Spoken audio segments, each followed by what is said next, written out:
Hello बच्चों, let's see this question. Two bodies were thrown simultaneously from the same point, one straight up and the other at an angle theta naught with the horizontal. The initial speed of the each body is equal to v naught. Neglecting air drag, find the distance between the bodies after time small t. तो question में कहा गया है कि दो bodies है, एक को तो जो है स्ट्रेट अप फेंका जाता है, एक को बिल्कुल सीधा ऊपर की तरफ फेंका गया है v नॉट वेलोसिटी से, और दूसरे को सेम वेलोसिटी से लेकिन थीटा एंगल पर इसको प्रोजेक्ट किया गया है. ठीक है, तो इसका पार्टिकल का, इस वाले सेकंड वाले पार्टिकल का पाथ ऐसा होगा, प्रोजेक्टल पाथ होगा इसका. ठीक है, ये पार्टिकल जैसे लेट सपोज ये पार्टिकल 2 है और ये पार्टिकल 1 है.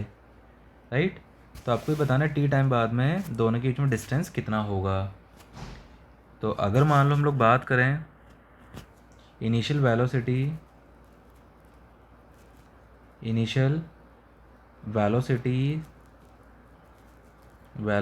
ऑफ पार्टिकल्स की, इनिशियल वेलोसिटीज़ ऑफ पार्टिकल्स. ठीक है, तो पार्टिकल 1 की इनिशियल वेलोसिटी क्या आ जाएगी, वेक्टर फॉर्म में लिख रहे हैं तो ये आ जाएगा v not J cap. Particle 2 की बात करें तो पार्टिकल 2 की वेलोसिटी क्या होगी, तो ये आ जाएगा यहाँ पे v not cos theta not, ये एंगल थीटा नॉट है, ये तो हो जाएगा आई केप, और plus v not sine theta not J cap. Right, अगर एक्सेलरेशन ऑफ पार्टिकल 1 की बात करें तो इसका एक्सेलरेशन क्या होगा, minus of G J cap, और एक्सेलरेशन ऑफ पार्टिकल 2 की बात करें तो ये भी क्या होगा, minus of G J cap होगा. अब अगर रिलेटिव वेलोसिटी निकालें हम लोग, relative velocity of particle 1 with the respect to particle 2,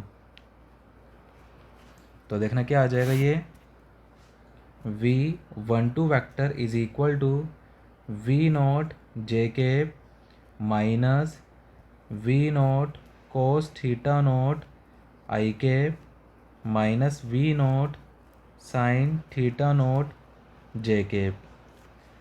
ठीक है, तो इससे हम क्या लिखते हैं, जैसे v1 vector minus v2 vector लिखते हैं उसी तरह से हमने इसको लिखा है. तो यहाँ से क्या आ जाएगा, माइनस का v not cos theta not I cap, इसे तो हमने आगे ले लिया और j वाले टर्म्स को हमने एक साथ लिख दिया. तो ये आ जाएगा यहाँ पे प्लस में v नॉट हमने कॉमन ले लिया, तो 1 minus sine theta not J cap, ये आ जाएगा v12 वेक्टर. अगर हम लोग रिलेटिव एक्सेलरेशन की बात करें, acceleration of particle with the respect to 2, ये क्या हो जाएगा, यहाँ पे 0 हो जाएगा. अब इसके बाद में s is equal to relative form में लिखेंगे, s relative is equal to u relative, kinematics का सेकंड इक्वेशन लगा रिलेटिव फॉर्म में, plus half of a relative t square.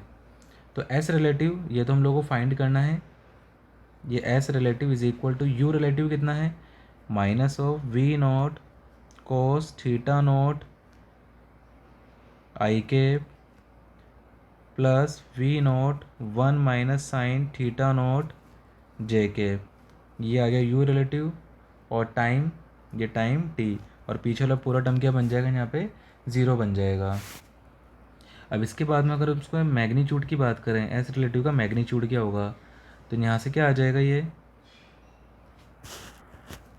Root of v not cos theta naught का square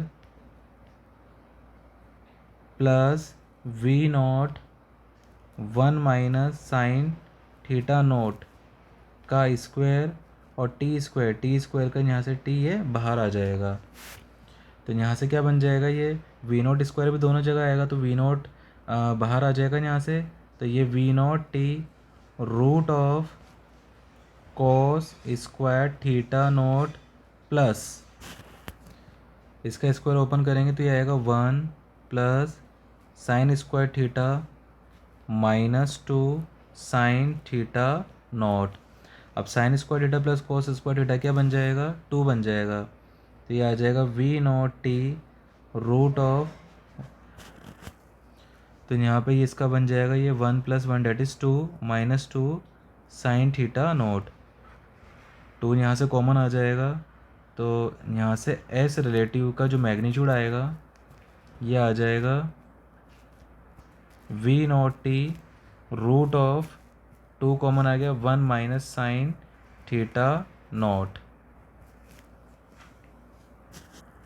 यही after time T particles के बीच में distance होगा। ठीक है, इसे हम लोग एक बार फिर से लिख देते हैं, V not T root of 2 bracket 1 minus sine theta not. I hope you understood this question. Thank you.